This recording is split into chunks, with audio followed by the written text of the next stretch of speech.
Welcome to another episode of the CPG Guys podcast. Our co-hosts, Sri Rajagopalan and Peter V.S. Bond, explore how brands and retailers engage with consumers online, in-store, and everywhere in between. And now, here are Sri and Peter. Hello, everyone. Welcome to the CPG Guys podcast. I'm PVSB, one of the aforementioned CPG guys. My area of expertise is voice of the consumer, data science, insights, and everything loyalty. Now, as always, I'm usually joined by my co-host, Sri, but unfortunately, he is on vacation on the left coast. So I'm going to be flying solo today. But the great thing is the topic that we're covering in this episode and this arc of episodes that we're going to be showcasing is actually around user-generated content, which is my domain. So we'll give Sri a little time off and I'll cover what's going on here. But before we get to our guest in this episode, I want to remind all of our followers that our content, audio, video, documents, links to us on LinkedIn, links to the CPG Guys, all of that you can just find by visiting cpgguys.com. And while you're there, do click on the link to our LinkedIn page and follow us, because that's the easiest way to follow everything we're doing, get all the content we're posting. It is our central point for amplifying what we're talking about. Please check it out there. And if you have a moment, you like what you see on the podcast and everything else, stop by ratethispodcast.com/CPG guys. Leave a rating and review on the Apple podcast. We want to make sure that the content we create is relevant to what you're looking for us to create. We do that now. We want to continue to do that. So ratethispodcast.com/CPG guys. So I'm particularly excited to welcome our guest this week. I've known him for a few years now. He has been a client of PowerView's when he was at Hormel Foods on their leadership team, where he served as the vice president of digital experience. In 2019, he invited me out to Austin. No, not Austin, Minnesota, where Hormel Foods is headquartered, but down to Austin, Texas, where the Digital Food and Beverage Conference was taking place. And he asked me to be on a panel, and I said, sure, and I got to know him a lot better, and ever since then, we talk all the time, and I thought, what a great opportunity to have him come on and advocate for something he's particularly passionate about, that I am also equally excited about. He has tremendous brand management experiences at companies like Clorox and Henkel, and he's got very deep expertise in digital marketing and e-commerce. He's here today to give us an honest and direct point of view on user-generated content, the industry term for consumer ratings and reviews, question and answers, and how brands should be building and leveraging this conversion accelerating experience for consumers up and down the marketing funnel to really drive the path to purchase. So we have a lot to cover. We're going to probably break this episode into a multi-episode arc. Please join me in welcoming to the podcast, Stephen Koven. Stephen, how are you doing today? Doing great. Hey, thank you, PVSB. Glad to be here. And I just want to make sure those listening in the audience, did you notice Peter already pushed UGC?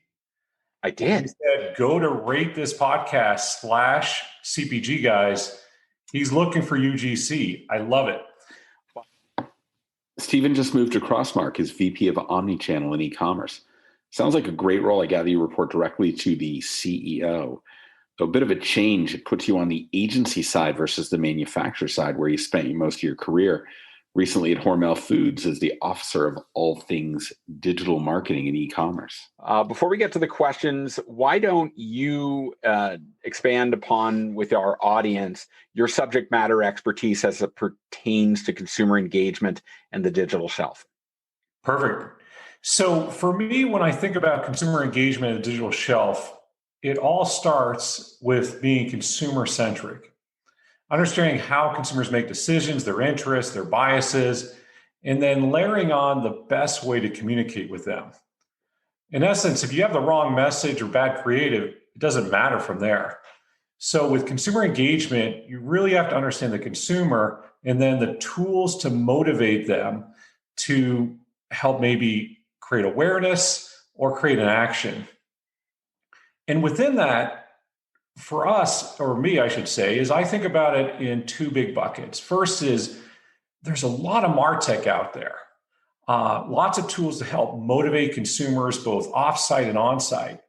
And the field of MarTech is absolutely exploding. You've got maybe 10 years ago in the hundreds of MarTech companies, and now you've got almost 10,000 probably out there. And so there's a lot of things out there to help really get in front of the consumer, target the consumer, create loyalty, and beyond. And then the second element of doing this well in the consumer engagement and digital shelf space is really understanding that digital shelf.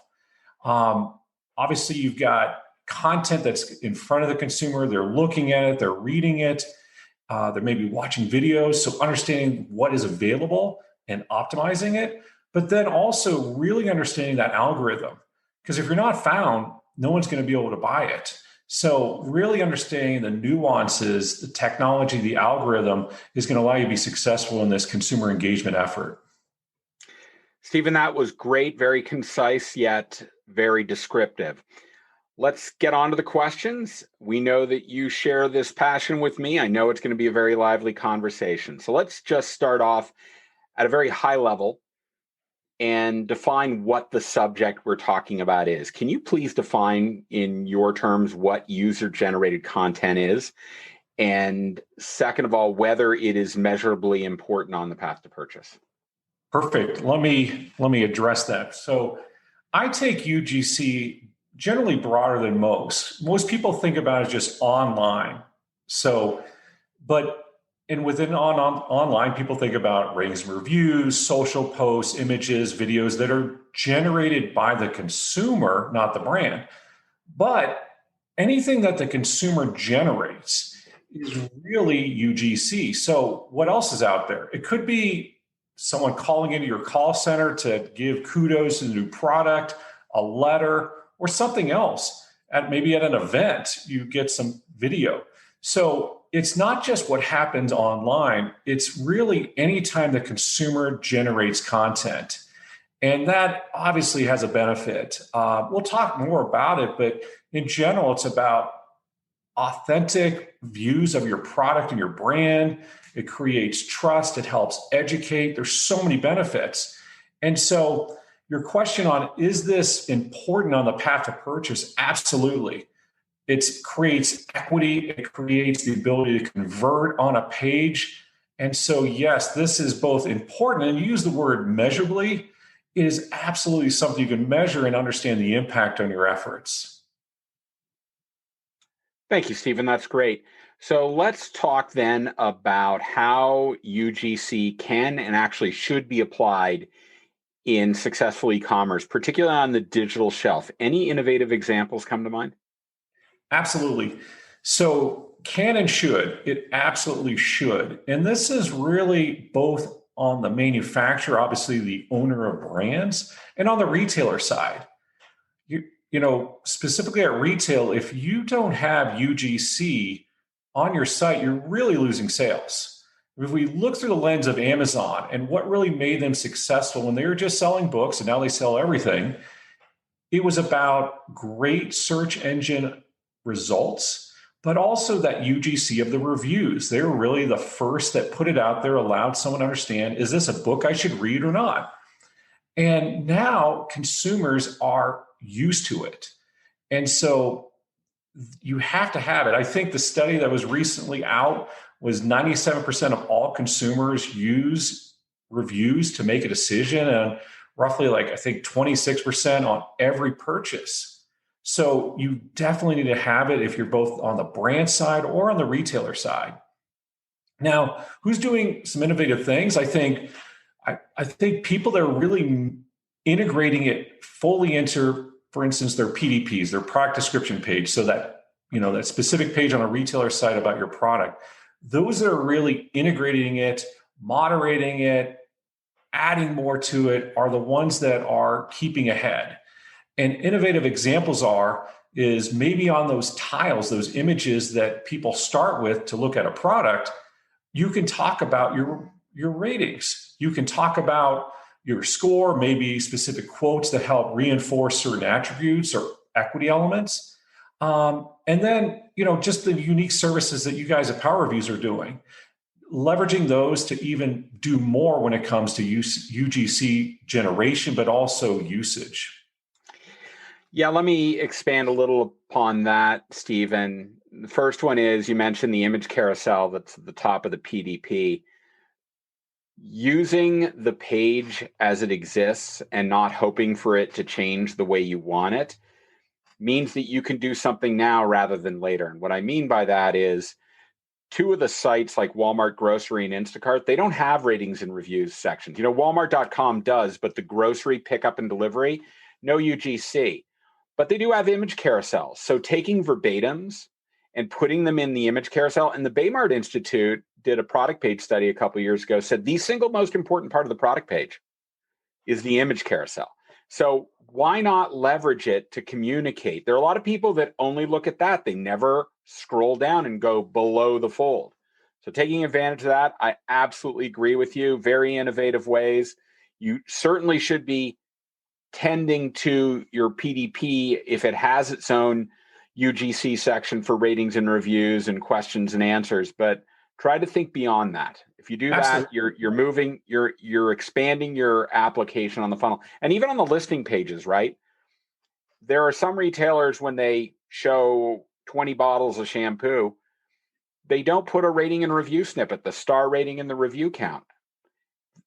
That's a big miss because our data also shows that 50 to 75% of grocery basket ads occur on a listing on a search page. You can go right to conversion as opposed to evaluation. It's a pretty quick transaction. So really innovative ways to think about it. Let me build on that. Through that lens of consumer centric, we as consumers like to look at things before reading things, and we'll watch a video before reading. And so if you're in that image carousel, maximize it, because that's, as you said, that's where they start. And it's less likely they're going to read or do something beyond that.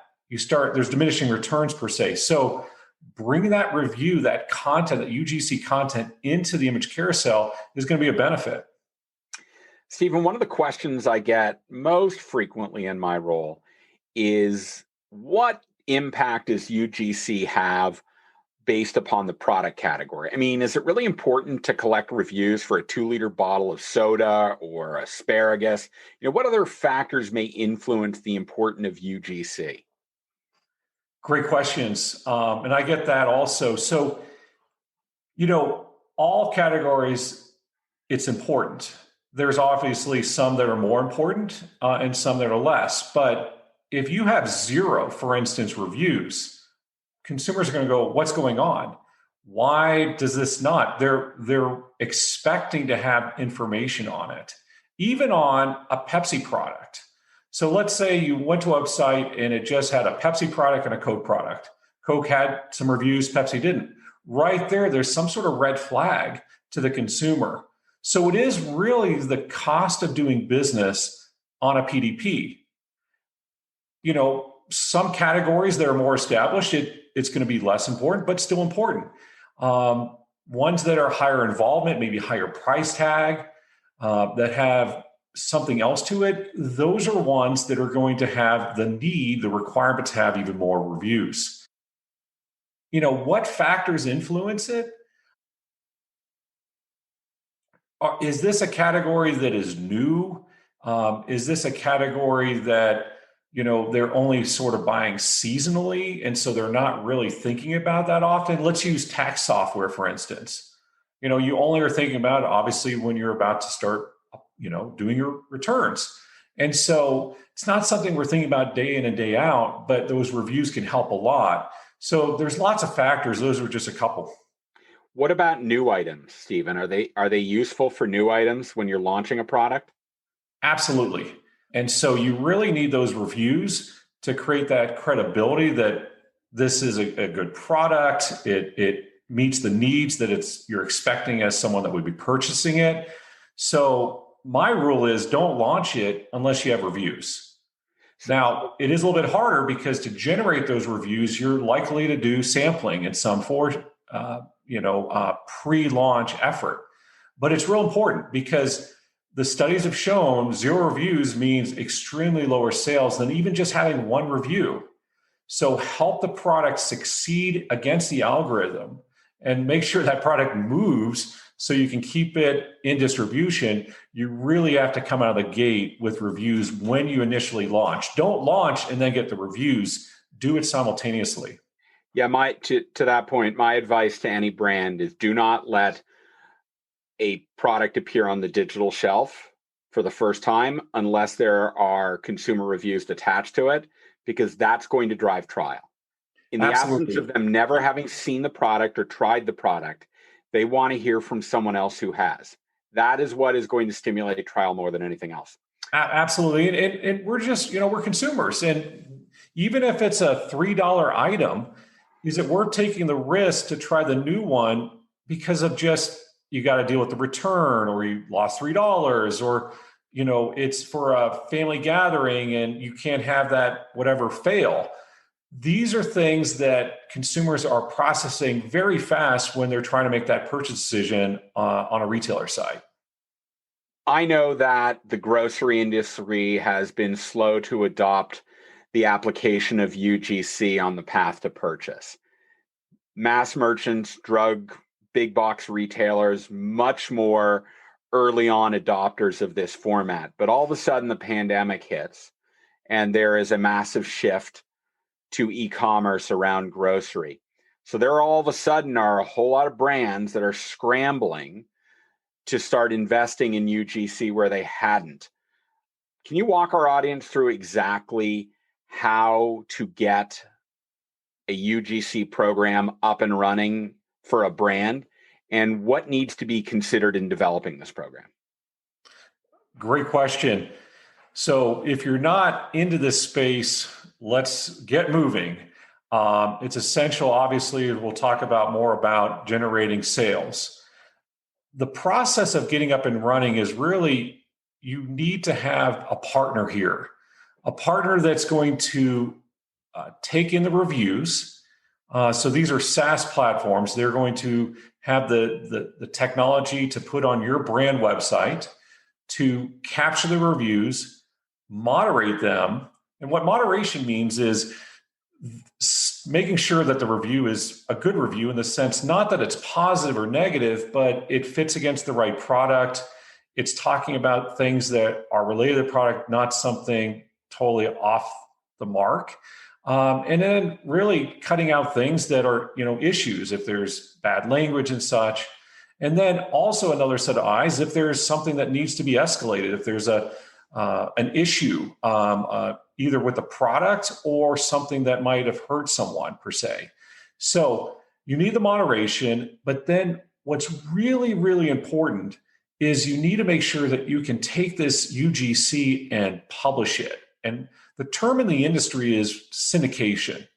You need to have a partner that allows you to syndicate your content, all these reviews and the ratings associated with it, as broadly as possible, so they can be ingested into the Walmart.com website or a grocery website. So those are the key things. You need to have someone to help obtain them, ingest them into your brand website, someone to moderate them, and then someone to syndicate them. And that's what are the key things to getting up and running. And so we'll need, if you're in the space, you're going to need a partner with someone like Power Reviews to get that going. Yeah, let's talk a little bit about that concept of moderation. Moderation is around authenticity, so fraud detection of fraudulent IP addresses. Yeah. You mentioned the profanity filter. You also mentioned appropriateness and relevance. If someone writes a review and says the box arrived 2 days late and it was soaking wet because it was outside all night, that's not actually about the product. That's about the shopping experience. So Right. Making sure that you can moderate a tremendous amount of content through AI. You can do profanity filtering and fraud detection, other things. But sometimes having human eyeballs take a look at content is incredibly important. At Power Reviews, we're the only major player to moderate 100% of all content that gets published is moderated through human eyeballs, which means they catch things like what I described. And that can be extremely important. Visual content, images and videos, that requires more often than not the most human moderation. Little tidbit of information, Stephen, do you know what is the most submitted visual image in a rating and review submission? I'm smiling here because I know the answer, because Why don't you go ahead and tell everybody? it's pretty much a selfie or a selfie with the product is my guess. It's mostly the selfie. For Okay. some reason, people seem to think that, oh, they want a picture of the person who authored it.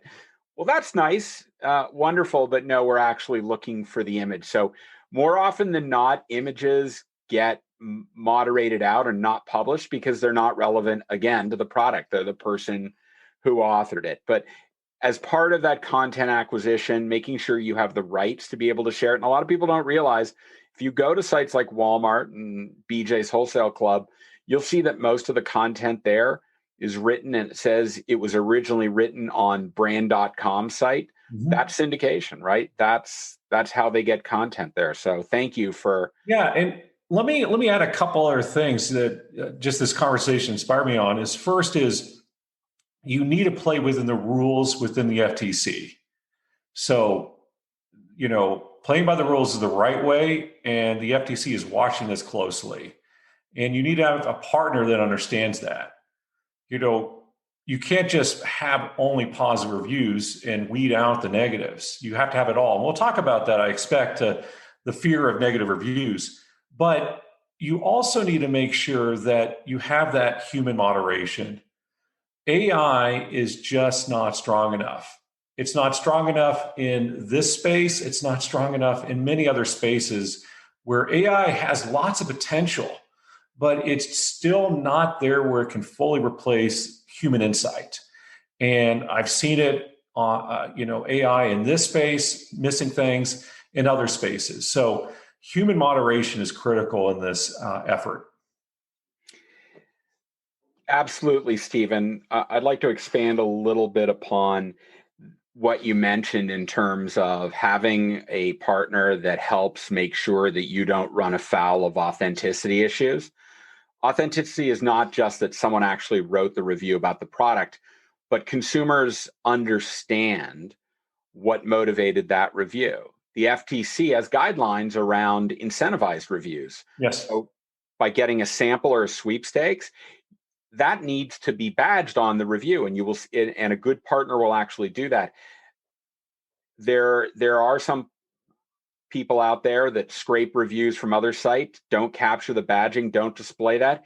If there is a review published and it was sourced through a sampling or a sweepstakes and it's not badged accordingly, that's going to get the FTC very angry at you. They're also going to get angry at you, to your point, what you said, is if you're artificially suppressing reviews.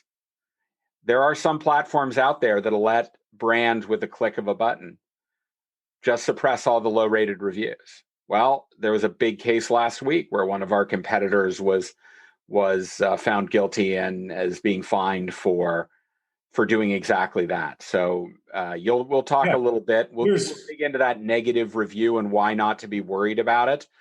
But that really gets around it. Absolutely. There's no need as a brand person or someone in e-commerce to take a call from your general counsel and explain this. Work within the rules and you'll be fine. And if something's wrong in this sense, this feedback on your product, it means you got to change something. Maybe it's the formula or what you're communicating on the page. But gaming the system, the FTC is watching this, is only getting stronger at applying the rules against manufacturers and retailers. So I also want to say, one that we skipped is employees.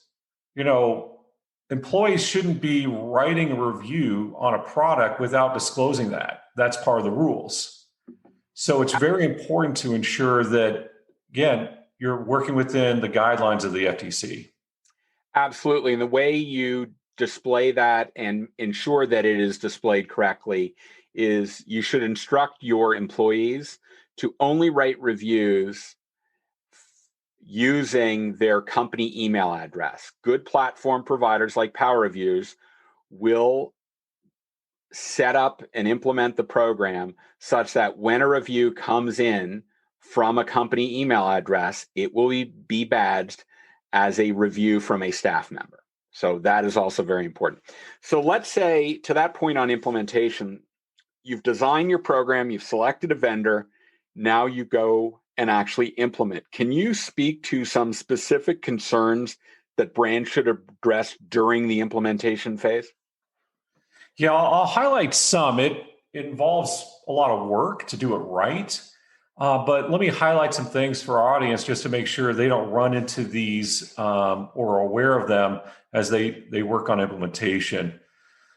So first on the implementation side, it's just making sure, obviously, you know your scope. What is in scope, which brands, which SKUs, and things like that. You also need to organize them. If you have the formula that's the same in 7 sizes of the same thing, you can group those. And any review against that group can be then syndicated out to those 7 items. So that's one thing, thinking about how you can group your products. The other thing is just making sure that people are ready within your organization to do the implementation, especially on the technical side.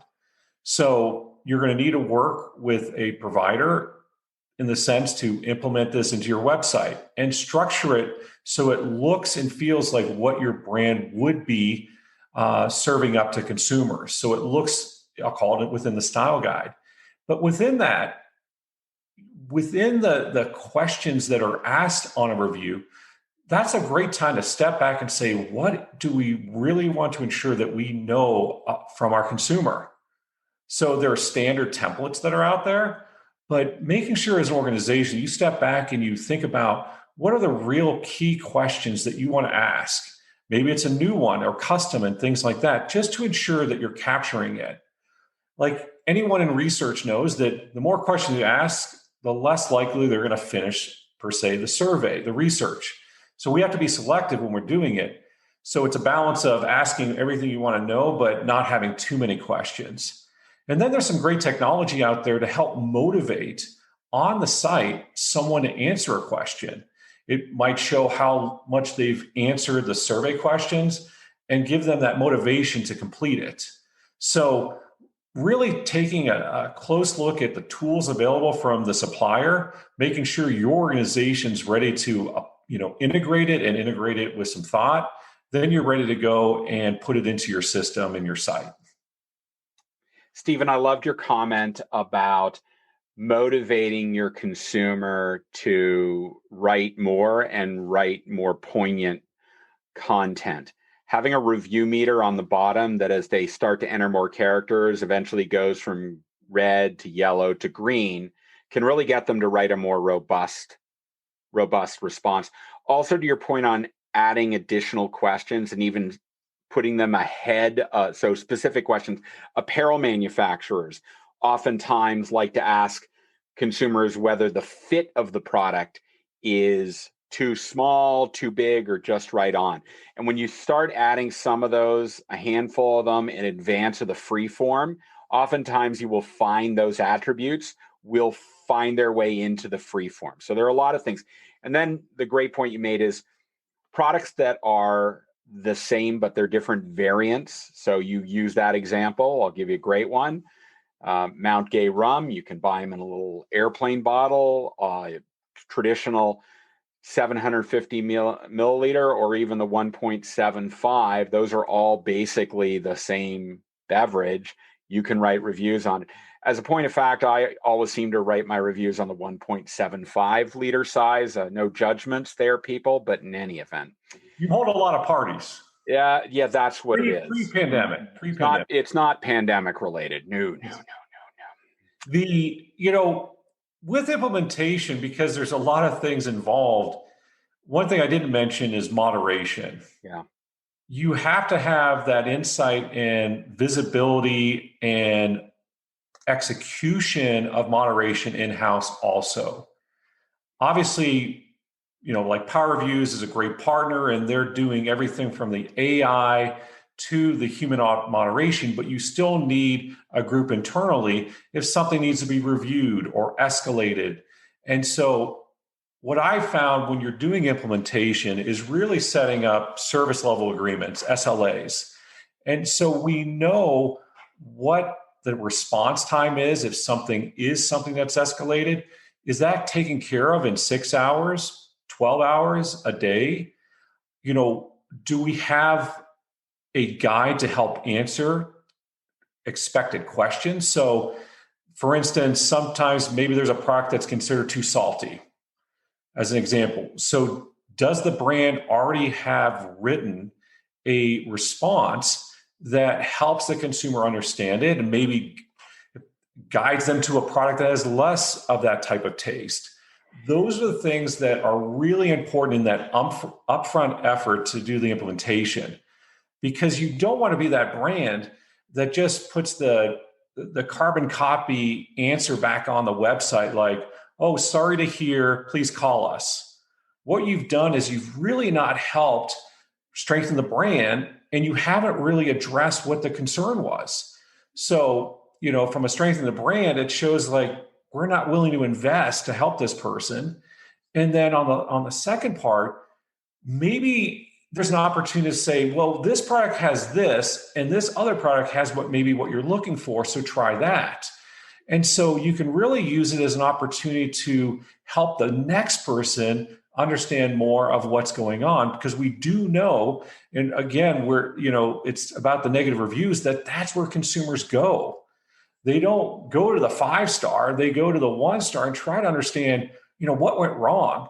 And we as brands or retailers want to be right there to help answer that bad review and help guide that next consumer on more information to help them. So you don't have another 1-star review, you've helped them in the process. Yep. You mentioned not only having a predefined list of responses to the most frequent comments, but it's also about structuring that so that it's reflective of the style of the brand. Like how you respond to a question if you're OTC medication is very different than if you're talking about a toy or candy, right? The latter are going to be more fun, jovial. And in the case of the former, you're going to have to deal with things like adverse conditions. So having custom moderation, probably by a pharmacist, is something that many OTC medication brands will actually contract companies like Power Reviews to do, because they want to make sure that if there is a safety issue, that it's notified immediately, and that's why the SLA comes in. So I think you're spot on that, Steve. Yeah, and it can go really wrong really fast if you're in that space and the consumer starts talking about the product and what it's solving. But if you have it not set up correctly, every time they talk about it, it could be an adverse effects, escalation. Yep. And so really doing the upfront work can minimize that for a true escalation versus they're just talking about, I'll call it a usage occasion or the product name. Mm-hmm. All right. I've chosen my vendor. I've implemented. It's all sitting out there ready for me to go. And I want to start collecting content. So here's the $1 million question, Stephen. How many reviews do I need? And let me follow that up with, if I hit that imaginary threshold that I've come up with, am I done? Can I just walk away and say, I got my review count, I'm all set? No, great question. Absolutely. That's the $1 million question. This is not a spectator sport. So even in that implementation phase, the teams working on this should be determining how they're going to generate reviews. Number one, is it sampling? Is it social based or something else? But then what is the target? Because obviously budgets are tight. You couldn't just go to 1 million reviews. That's obviously inefficient. So the goal is, how do you determine what's the right level? Well, you sort of have to triangulate into it. You have to understand where you're at from a standpoint of the competition. That's one way to look at it. There's another thing. The research has shown that in general, excluding categories that, which category you be in, that you continue to get benefit at 100, at 200, but it starts having a little bit of a decay. What we do know is that as everyone continues to get into this space, that the 100 is going to be not enough, and maybe 200 is going to be the next 100. And so you have to look at all those factors, obviously your budget, but you need to start. I would say looking at all those factors is important, but if you were forcing me to say, Stephen, just give me a number, I'd say 100 is somewhere to start with. I'm absolutely with you on that one. But you also know, as you said, that there are some categories. You and I were talking about this the other day. We saw one category on Amazon where some of the products had 275,000 ratings. It's hard, to your point, of getting into the game when that's it, but making sure that you're doing that is pretty important. I want to say you're even if it's intimidating, that someone maybe is 1,000 or 2,000, you got to start, because it impacts that conversion. That if you don't have those reviews, they're not going to buy it. So you're going to have to do it regardless if someone has 1,000 or you have 0. Yep. And then also you've got to get it going for the algorithm. And so depending on the retailer's algorithm, maybe recency is more important than just a straight up number of reviews. And so don't put your head down and say, I can't do this, we'll never get there. There's other factors as you unpack a rating, it can influence the algorithm. So recency, as I just mentioned, was it considered a helpful review? Does the website allow the consumers to, crowdsource, is this important or useful or not? And so many factors are beyond just the quantity of the review, the quality of it. So how does quality work into that? I mean, does the star rating matter? You talked about some other things like recency. What are some other factors from your perspective that contribute? Maybe they're not in the search algorithm, but they're in the minds of consumers that they may discount or elevate a product based upon whether they have these other factors in the UGC that's being displayed. Yeah, there's a lot of factors when we sort of break it down on a rating and a review. So, from the top of my mind, I think of recency. You're a little worried as a consumer if you come to a product and the last review was 9 months ago. So what's going on there? Is anyone buying it? So recency is important. People know products change over time. And so that's one to think about. Depending on the category, length is important. I think it's always better to have a little bit more than less. But, talking about a banana for, 7 paragraphs might be overkill. But, if you're talking about an electric lawnmower, that's probably some, reasonable because there's so many attributes to be thinking about. Yeah, I hate when I get a review for a lawnmower and it says awesome. I'm glad you like it, but it's not really helping me as someone who's now evaluating the product that you bought as to whether it's good and for what reason. So yeah, promoting, we talked about length and ways you can promote that. So very important. What else are you thinking? Sentiment. Is this review giving the rest of the audience, the shoppers, something positive? So are they rating it up as helpful or not? So that's relating to the whole quality of the review by the reviewer. Also, there's the aspects of what's the range of the reviews? Is it just all concentrated at 5 and 1s? Then that shows a little bit of like this, what's that problem that's creating that? Because people are expecting a distribution that's more, some 5s, some 4s, some 3s, and a little bit heavier on the 1s, versus like a 2-star. But if it just is hitting on what I call the bookends of a rating, that usually is a red flag. Like, what's going on that it's so binary, so it's something to watch and influences, consumers in their decision making. Did they add even more UGC? So many sites allow for, as we discussed, the ability to upload a selfie or one that just shows the product, hopefully. And then, we probably moving to videos. And so that, all those things, the quality of it really is important, especially equity and fashion friendly type brands. You really want to cultivate that, your consumers, the consumers that are younger are looking for, how is it tied to their lifestyle? How do they integrate into their life? So, when we get to more rich content, that's also important when it comes to quality. Absolutely. I would agree with you. And then we talked a little bit earlier, the supplementary product relevant questions that are asked that can really come into consideration. I talked about apparel and the right fit and other things like that. Those are very important in terms of the effectiveness. Yeah. And that, we've talked a lot about ratings and reviews, but in this effort, I would say join your FAQ effort with your ratings reviews when you're doing the setup, selection, implementation, moderation, all that. Do it all as one because they really overlap.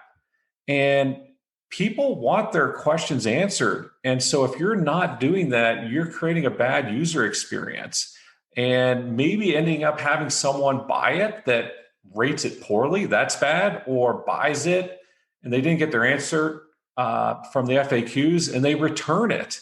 So these are all things that with UGC, you can really manage your destiny better. But if you don't, you're going to have some problems.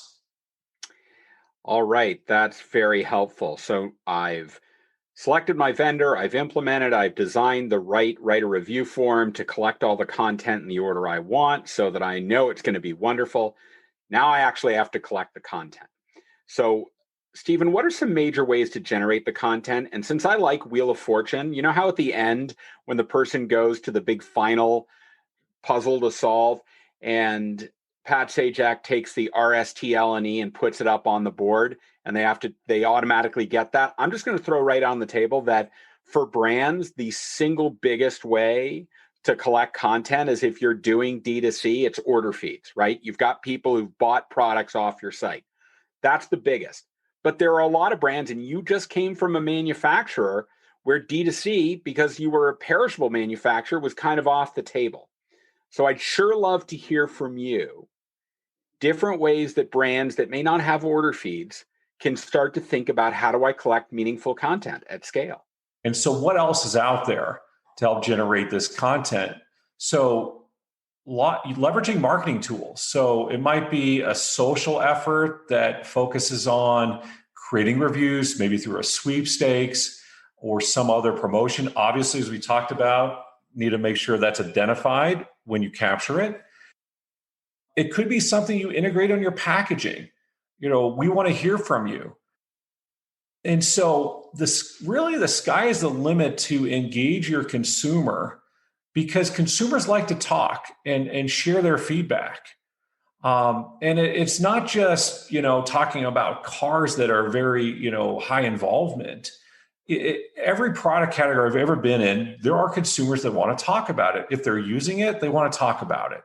And so I think looking through your sort of touch points of interacting with the consumer, if again, your packaging, your advertising, your follow-up, if someone calls your help center, you could ask them, hey, if you don't mind, I know that you like our product. Do you mind going to brand.com and writing a review?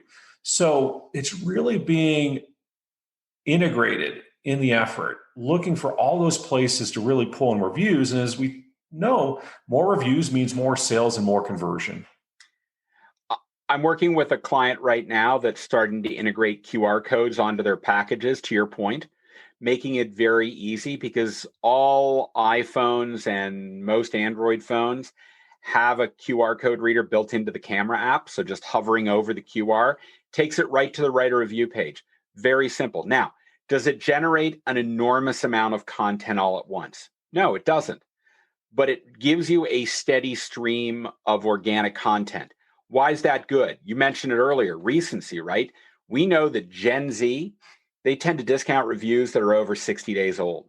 This just gets you 5, 6, 10, 15 reviews a month. You know what? That's pretty good. Now, if you need something all at once, sampling can be a really effective way to do that. Using a sampling community who will write a review and exchange, very helpful. But you mentioned other assets, right? You have social media following, ask your followers to write a review through social media. You have a CRM database of people who like if you're a company like Campbell Soup and you've got products that are used in recipes and you've collected their email addresses. We had one client who just sent out an email blast asking people who'd signed up for their CRM database to just write reviews. They got 1,000 reviews in a weekend. It cost them nothing. So a lot of really great ways. If you work with a good UGC provider, they should have, as part of their client success team, consultants who will help you do that. And it's part of the service that you are paying for. So, yeah, I totally agree. And this is not a set it and forget it. This is something that you need to have a strategy in place to continue to add to your review count. Maybe, as you said, not as much as you had at the beginning because you're maybe going from 0 to 100, but the maintenance needs to be set up. So if it's a drip off of a QR code on your product packaging or something else, you have to have in place that ability to continue to add to your ratings reviews count. All right, everyone, that is going to be the end of the first episode of our series with Stephen Koven. Please join us in the next episode, and we will continue this conversation around UGC.